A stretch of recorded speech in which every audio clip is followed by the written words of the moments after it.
The autumn wind whispered softly across the marble gravestones, carrying with it the scent of wilted roses and memories too heavy to bear. Margaret Collins stood before the grave of her only son, Ethan, her heart an empty vessel carved hollow by grief. 3 years had passed since the car crash that took him away. Yet every visit felt like reopening the wound all over again. She was a woman who once commanded boardrooms and shaped empires with her words. But in front of this grave, she was just a mother, broken, silent, and lost. That morning, she expected solitude, the quiet company of her thoughts, and perhaps the comfort of whispering to the wind. But as she approached the familiar headstone, she froze. There was someone there, a young woman kneeling beside Ethan's grave, clutching a small girl in her arms, her body trembling as if her soul were unraveling. If you believe in kindness, forgiveness, and second chances, take a moment to like, comment, share, and subscribe to Kindness Corner. Because sometimes one story can remind us that compassion can bloom even from the deepest sorrow. The woman's sobs were raw, unrestrained, echoing through the cemetery. Her long, dark hair cascaded over her face as she pressed a trembling hand to the cold stone. The little girl in her arms, no more than 2 years old, looked around with wide, curious eyes, clutching a small stuffed bear. Margaret's pulse quickened. She didn't know this woman. And yet, something about the sight of her felt wrong or perhaps too right. Gathering her courage, she stepped closer, her heels crunching softly against the gravel path.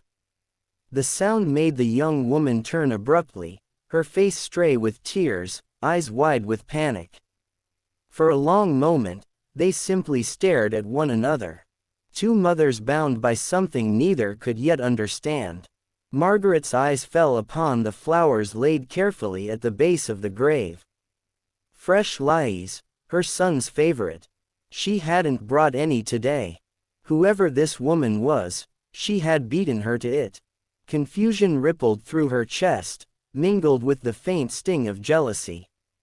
"Who are you?" she wanted to ask, but the words never escaped her lips. The little girl in the woman's arms reached out a tiny hand brushing against the gravestone, babbling softly in Spanish. The woman whispered something in return, something that made her voice tremble like a candle in the wind. Margaret felt her throat tighten. The young woman, whose name she would later learn was Isabella Torres, began to speak haltingly through her tears. She said she didn't mean to intrude, that she had come to thank the men buried here. Her accent was thick, her voice fragile but sincere. Margaret listened, each word landing like raindrops on dry earth.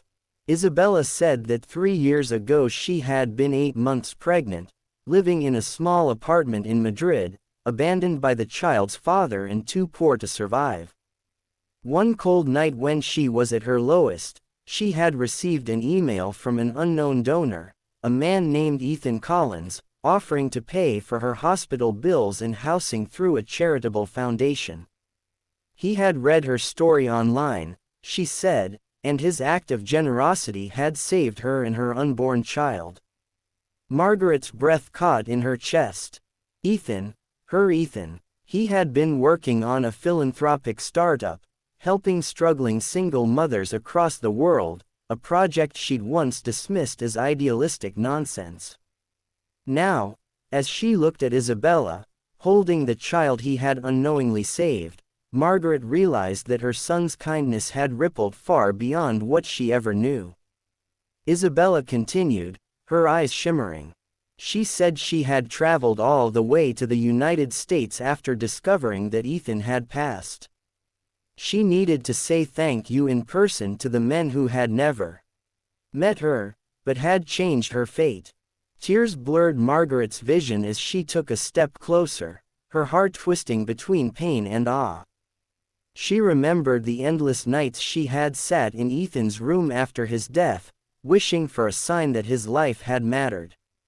Now standing in front of Isabella and her little girl Lucia, she realized the sign had come. Lucia's bright blue eyes glimmered in the sunlight, a color so familiar it sent shivers down Margaret's spine. They were the same eyes her son once had. For a fleeting second, she felt as if Ethan was staring back at her through that innocent child. The grief that once crushed Margaret began to shift, transforming into something gentler, a quiet ache mingled with gratitude. She invited Isabella to walk with her through the cemetery garden. And as they did, they shared their stories. Margaret spoke of Ethan's brilliance, his laughter, the day she lost him. Isabella spoke of loneliness, of courage, of how one man's kindness had restored her faith in humanity. Their steps were slow, their silence heavy yet healing. In the days that followed, Margaret found herself thinking constantly about Isabella and little Lucia. She invited them to her home one afternoon, unsure of why, perhaps to fill the silence that had consumed her life since Ethan's passing.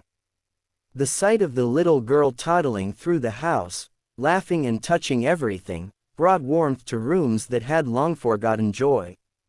Isabella, though humble and hesitant, began to smile again.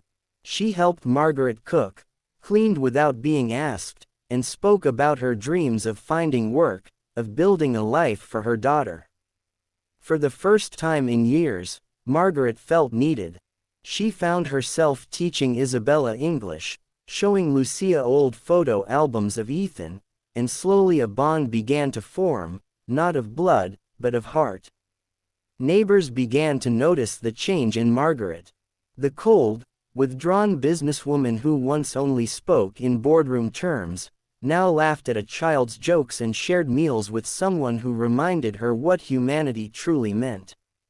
But one evening, while sorting through Ethan's old files, Margaret found something that made her hands tremble. A letter addressed to her dated just days before his death.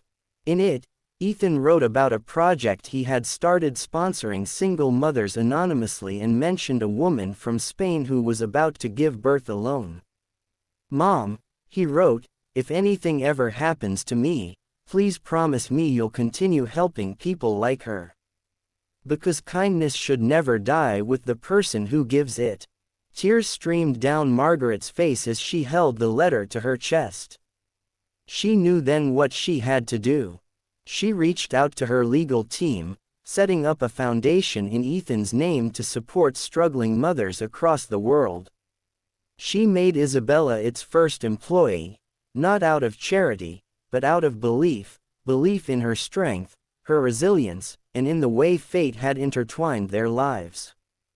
Together, they worked tirelessly to grow the foundation. With little Lucia always running around the office, her laughter echoing like a song of hope.